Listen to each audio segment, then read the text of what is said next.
Hello friends, स्वागत करते हैं आपका अपने यूट्यूब चैनल सक्सेस मंत्रा हिंदी में। और आप देख रहे हैं ये डीएलएड का द्वितीय सेमेस्टर का जो अभी यूनिट फर्स्ट का जो टेस्ट हुआ है, तो उसकी आंसर की यहाँ पे मैंने अपलोड की है, यानी कि उसके क्वेश्चन के आंसर आपको यहाँ पे मैंने बताने की कोशिश की है। तो मैक्सिमम जितने क्वेश्चन मुझे मिल पाए तो मैंने उन सभी के आंसर यहाँ पे आपके लिए इस वीडियो में लेकर के आया हूँ। तो कृपया ध्यान से आप इसको देखिएगा, अपने क्वेश्चन आंसर कितने आपने सही गलत किए हैं। और अगर आप चैनल पर नए हैं तो पहले सब्सक्राइब जरूर कर लें, ताकि डीएलएड से रिलेटेड सारी चीज़ें आपको मिल सकें। और दूसरा ये है कि ये जो क्वेश्चन पेपर था, ये काफ़ी अच्छा इसका पैटर्न भी था और काफ़ी टेक्निकल भी था। तो ये आपका आगे आने वाले परीक्षाओं में और जो आपका यूपी टेट और सी टेट का एग्ज़ाम होता है उसमें ये काफ़ी हेल्पफुल रहेंगे।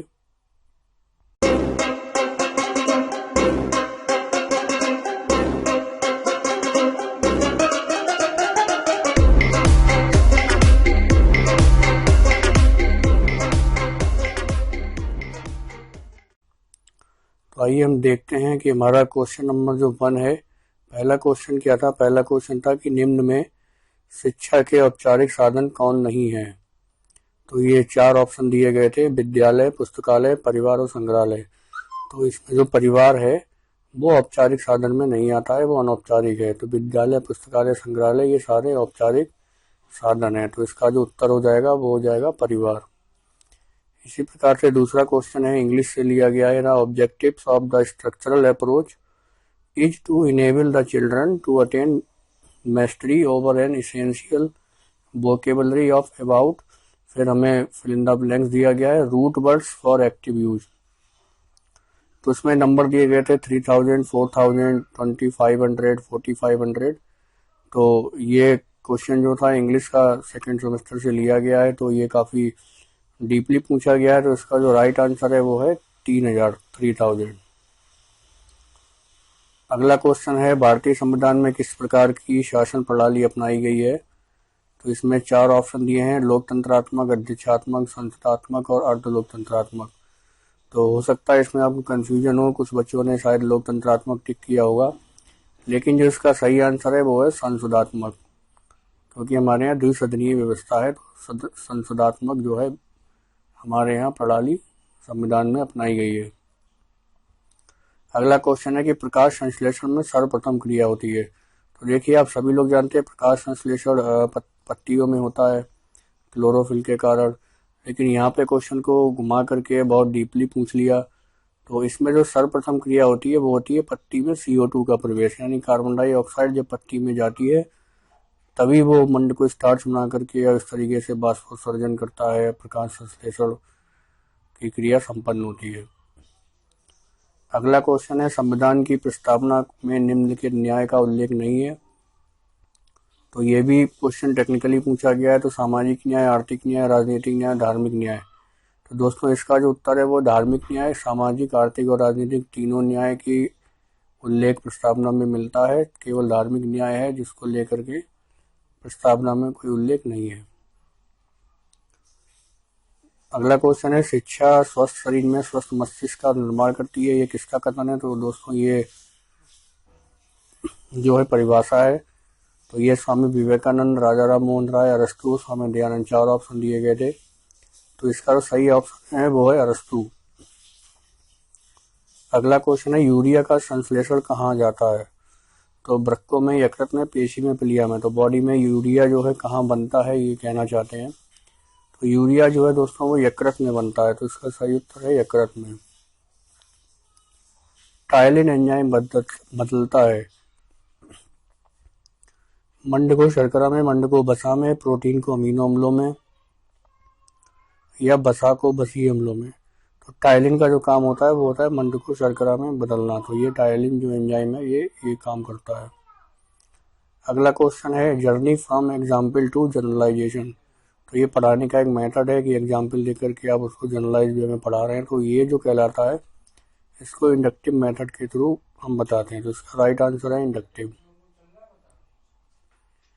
RTE 2009 के अनुसार विद्यालय समिति में कितने प्रतिशत सदस्य अभिभावक होने चाहिए?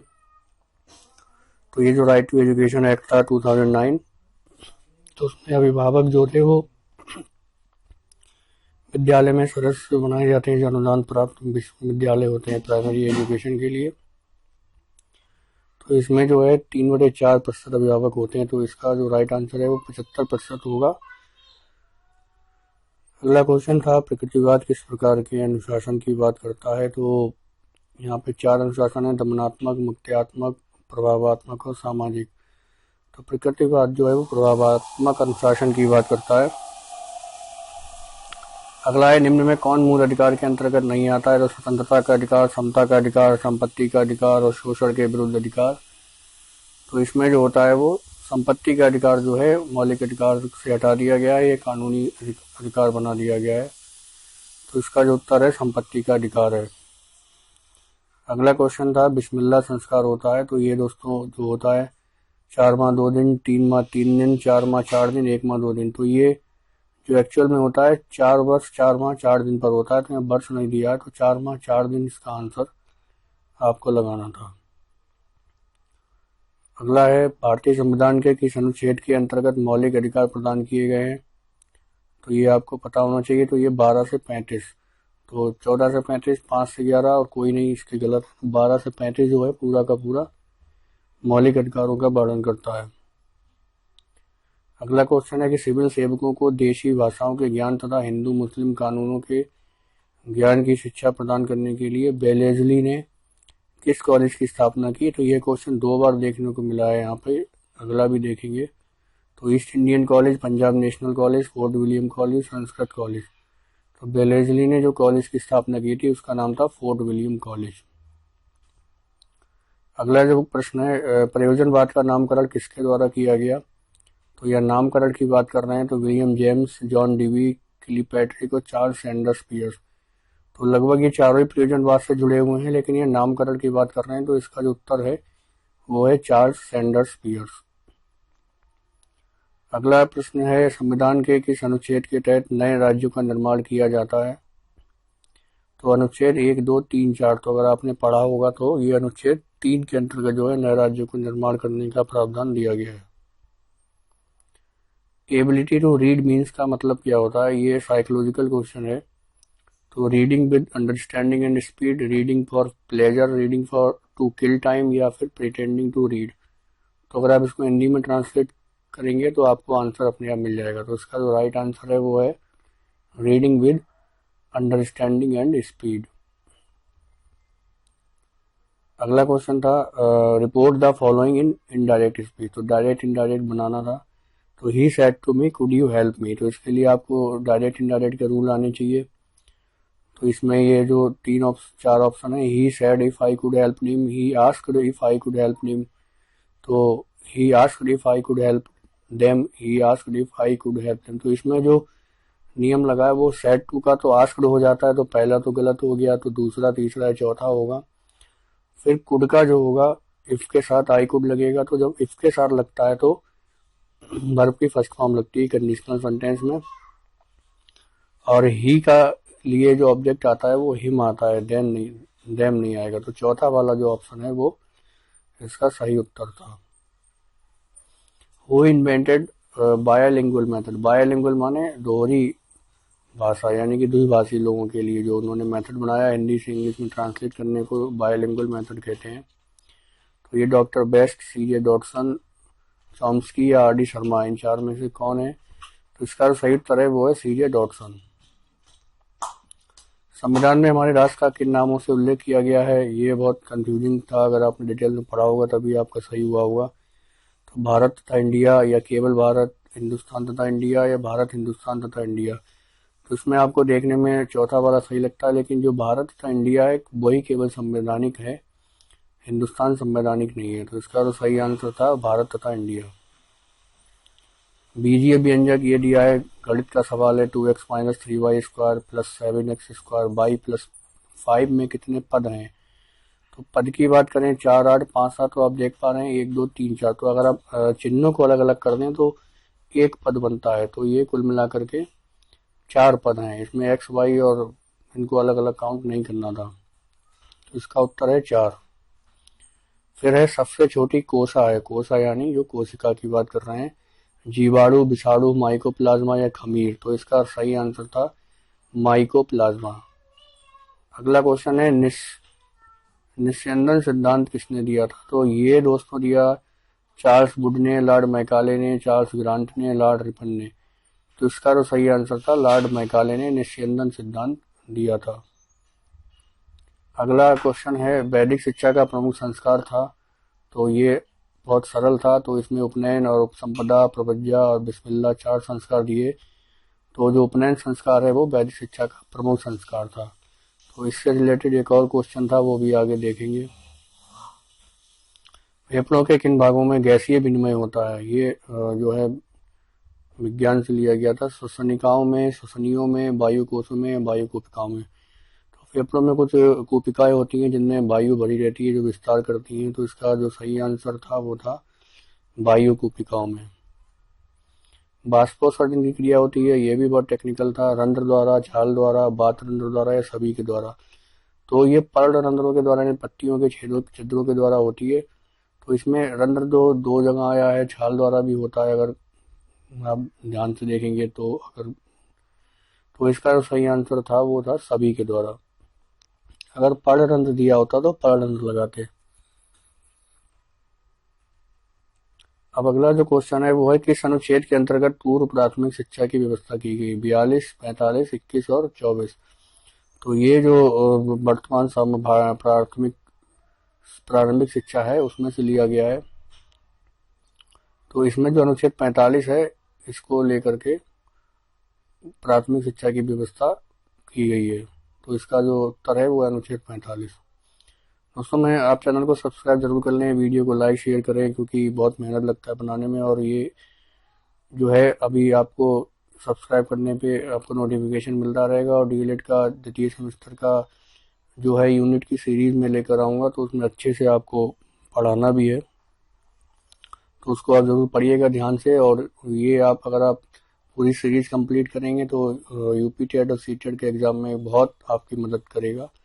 और इन क्वेश्चंस को भी पूरा वीडियो को देख के सॉल्व करिए, और हो सके तो आप नोट कर लीजिए या याद कर लीजिए, काफ़ी हेल्पफुल रहेंगे ये यूपी टेट और सीटेट के पॉइंट ऑफ व्यू से। अगला क्वेश्चन है बालक का मस्तिष्क कोरी स्लेट की तरह है, यह कथन किसने दिया है? रूसो, प्लेटो, नन और अरस्तु। तो ये दिया है प्लेटो ने। ये था मैथ का 3 × 4 + 5। तो इसमें आपको बोडमास का रूल लगाना था। पहले ब्रैकेट सॉल्व करेंगे फिर मल्टीप्लाई करेंगे। तो 5 और 4 9 होता है, 9 3 27। उसी प्रकार आपको इक्वल बनाना था। तो दूसरा जो ऑप्शन है 3 × 4 12 और 3 × 5 15, 15 12 को जोड़ेंगे तो 27 मिलेगा। तो इसका जो बी वाला है वो सही था उत्तर। भारत में नागरिकता प्राप्त नहीं की जा सकती, ये घुमा के पूछा गया क्वेश्चन।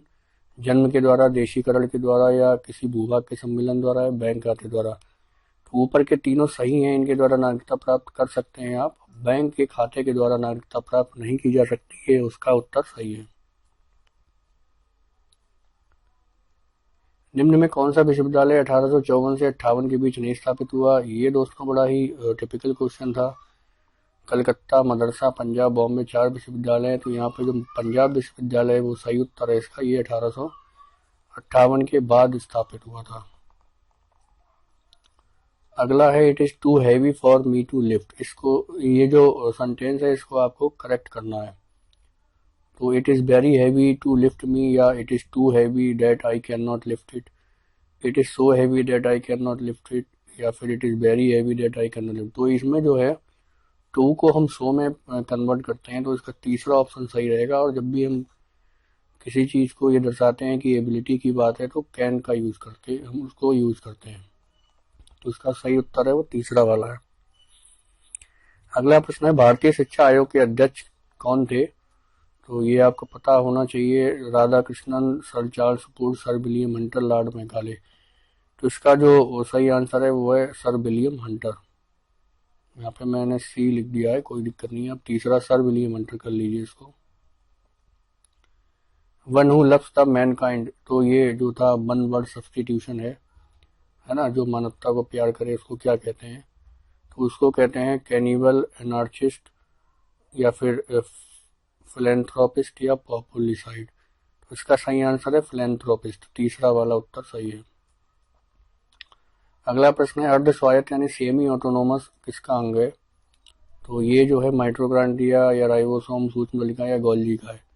तो ये जो है माइटोकॉन्ड्रिया का अंगक है। ये सब कोशिका के भाग हैं।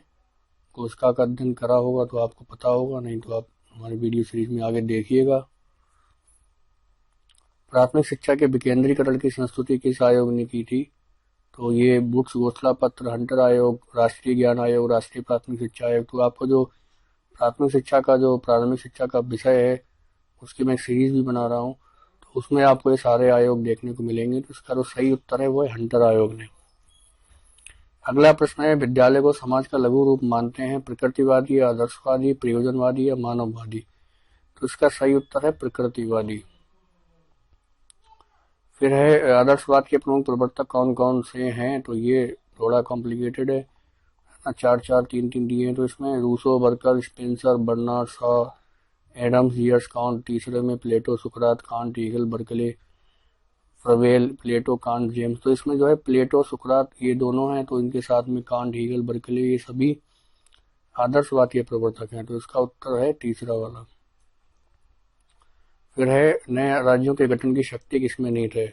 संसद में, राष्ट्रपति में, मंत्रिपरिषद में, राज्य पुनर्गठन आयोग में? तो इसका जो सही उत्तर है वो है संसद में, है ना। राज्य पुनर्गठन आयोग केवल बताता है कि कैसे उसका गठन होगा, लेकिन जो शक्ति है वो संसद के पास है। भारतीय संविधान कैसा है? कठोर है, लचीला है, ना कठोर है ना लचीला है, अंशतः कठोर है, अंशतः लचीला है? तो भारतीय संविधान जो है वो ना तो कठोर है ना लचीला है, नहीं अंशतः कठोर है और अंशतः लचीला है, पूरी तरीके से कठोर और लचीला नहीं है। तो इसका सही उत्तर है वो चौथा वाला है। फिर है प्रश्न राज्य द्वारा कितने वर्ष से कम आयु के किसी भी बच्चे को जोखिमपूर्ण उत्पादक कार्यों में लगाने की अनुमति नहीं है?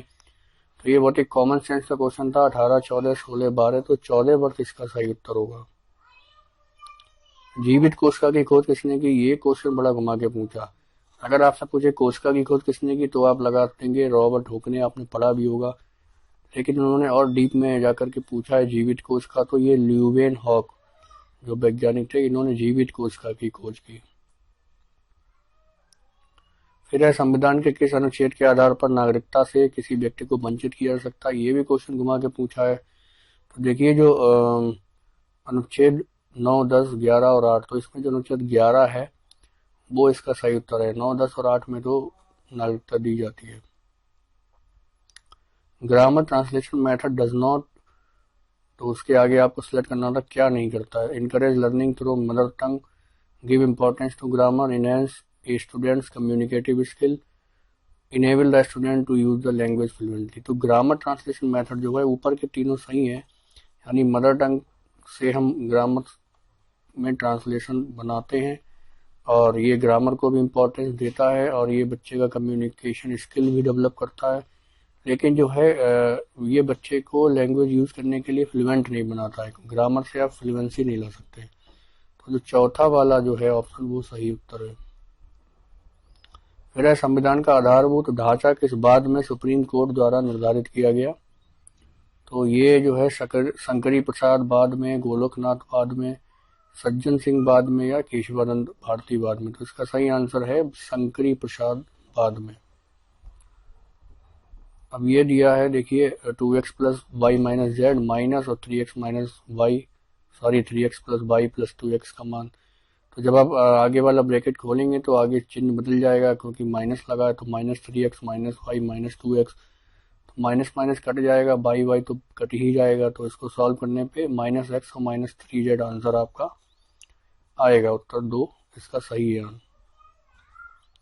फिर क्वेश्चन है 42वें संविधान संशोधन द्वारा कौन से शब्द प्रस्तावना में जोड़े गए? ये पहले भी कई बार यूपी टेट में पूछा जा चुका है। तो इसमें ये दिए समाजवाद, ग्राम स्वराज, पंथ निरपेक्ष या संपूर्ण प्रभुत्व। तो इसमें जो दो शब्द हैं समाजवाद और पंथ निरपेक्ष यानी धर्म निरपेक्ष, इन्होंने जो है शब्द को चेंज किया है।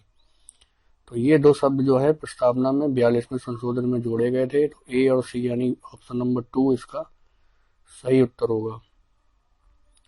फिर यहाँ पे फिल इन द ब्लैंक्स है I saw a of ship, collective noun फिल करना है, तो यहाँ पे heap, fleet, transport, group.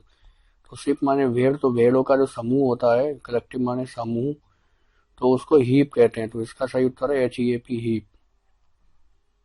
Madras, Bombay तथा कलकत्ता में विश्वविद्यालय की स्थापना किस आयोग की संस्तुति के द्वारा की गई? तो बुक्स डिस्पैच, मैकाले घोषणा पत्र, हंटर आयोग या विश्वविद्यालय आयोग। तो इसका सही उत्तर था बुक्स डिस्पैच। ये चारों जो हैं हमारे उसमें दिए गए हैं कोर्स में। कलकत्ता मदरसा की स्थापना किसने की थी? तो Warren Hasting, Jonathan Duncan, Lord Wellesley या चार्ल्स वुड। तो ये जो की थी वारेन हेस्टिंग्स ने की थी। फिर है बौद्ध धर्म में संघ में प्रवेश के बाद छात्र कहलाता था श्रमण, नवभिक्षु, सामनेर या उपयुक्त सभी। देखिए इसमें मुझे भी थोड़ा कंफ्यूजन लगा। वैसे जो था संघ के प्रवेश में तुरंत बाद छात्र को श्रमण कहते थे, लेकिन जो भिक्षु होता था वो श्रमण का काम पूरा करके फिर वो भिक्षु बनता था, यानी कि जब उसका दिन पूरा हो जाता था तब वो भिक्षा के लिए जाता था। तो नवभिक्षु हो सकता है कहते हो, लेकिन इसका सही उत्तर जो है श्रमण होगा, क्योंकि सामनेर नहीं है तो सभी नहीं होगा। अगला क्वेश्चन है बुक्स डिस्पैच के अनुसार शिक्षा का माध्यम क्या होना चाहिए? केवल अंग्रेजी, केवल संस्कृत, अंग्रेजी तथा देशी भाषाएं, केवल देशी भाषाएं। तो इन्होंने अंग्रेजी तथा देशी भाषाएं दोनों को ही शिक्षा का माध्यम बताया था। ये तीसरा ऑप्शन सही है। English in India does not find its place as a, ये साइकोलॉजिकल क्वेश्चन है। Second language in the school curriculum, third language in the school curriculum, medium of instruction, first language in the school curriculum. देखिए second language भी English हो सकती है और medium instruction भी हो सकता है, फर्स्ट लैंग्वेज भी हो सकती है, लेकिन थर्ड लैंग्वेज जो है, थर्ड लैंग्वेज के रूप में हम इंग्लिश को भारत में कहीं पे भी फाइंड नहीं कर पा रहे। तो यही उसका ऑप्शन नंबर 2 सही उत्तर ही होना चाहिए। अब है निम्नलिखित में से कौन प्रकृतिवादी है? सुकरात, स्पेंसर, हर्बर्ट और प्लेटो। तो इसका सही उत्तर है स्पेंसर। ये तो आपको याद ही होना चाहिए, तभी आप सही कर पाएंगे। मैथ का है दो संख्याओं का मासा यानी महत्तम समापवर्ती 144 है, लघुत्तम समापवर्ती 864 है। यदि एक संख्या 288 है तो दूसरी संख्या बताइए। तो ये 4 ऑप्शन है। तो उसको निकालने का सरल तरीका ये है कि मासा गुणे लासा बराबर पहली संख्या गुणे दूसरी संख्या, इसका फॉर्मूला होता है। तो जब हम ऊपर को गुणा करेंगे और नीचे 288 रखेंगे तो 144 का 2 बार जाएगा 288 में, और 2 से 864 का आधा करेंगे तो 432। इसका जो उत्तर होगा ऑप्शन नंबर बी होगा। सबसे छोटी लार ग्रंथि है कर्णमूल, अधोहनु, अधोजिह्वा, पिट्यूटरी। तो लार जो है जीभ में बनती है ना। कर्णमूल और अधोहनु से कोई मतलब ही नहीं है, तो अधोजिह्वा जो है सबसे छोटी लार ग्रंथि कही जाएगी। संविधान की प्रस्तावना में निम्नलिखित में से किस स्वतंत्रता का वर्णन नहीं है? विचार की स्वतंत्रता, अभिव्यक्ति की स्वतंत्रता, विश्वास की स्वतंत्रता, आर्थिक की स्वतंत्रता।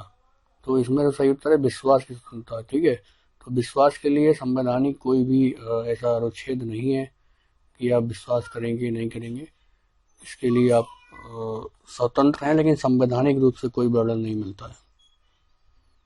अगला प्रश्न है कि संयुक्त राष्ट्र संघ ने बाल अधिकारों की घोषणा कब की है? तो 11 दिसंबर 1992 या 20 नवंबर 1992, 24 नवंबर 1989 और 20 नवंबर 1989। तो ये दोस्तों 11 दिसंबर 1992 को की गई है, तो पहला उत्तर सही है। निषेधात्मक शिक्षा का स्वरूप किसके द्वारा दिया गया? सुकरात, रूसो, प्लेटो या कोई नहीं। तो इसका सही उत्तर है रूसो के द्वारा। भारत में अंग्रेजी शिक्षा का मैग्ना कार्टा किसे कहा जाता है? बुक्स डिस्पैच को, मैकाले घोषणा पत्र को, हंटर आयोग की संस्तुतियों को या सैडलर आयोग को। तो इसका सही उत्तर है बुक्स डिस्पैच को मैग्ना कार्टा कहा जाता है भारत में अंग्रेजी शिक्षा का। फिर है सर्व शिक्षा अभियान किस सन में प्रारंभ किया गया? ये जरूर आपको याद होना चाहिए, कभी भी पूछा जा सकता है। तो ये सन दिए 2003, 2000, 2001, 2004। तो 2001 में सर्व शिक्षा अभियान का प्रारंभ किया गया था। योग का तत्समय अवयव क्या है? तो योग का ऐसे 1 - 1 5 0। तो ये मैथ का है, मैथ की वीडियो सीरीज बनाएंगे, उसमें आपको समझ में आएगा। तब तक हम समझा देते हैं थोड़ा सा। तत्समय अवयव का मतलब होता है किसी भी संख्या में जो भी जोड़े तो उतना ही आना चाहिए। तो योग का हो या ऋण का हो या घटाने का हो, दोनों का 0 ही होता है। ऐसे 1 में 0 जोड़ेंगे तो 1 आएगा, इस प्रकार से गुणा भाग में 1 होता है, तो इसका उत्तर 0 है।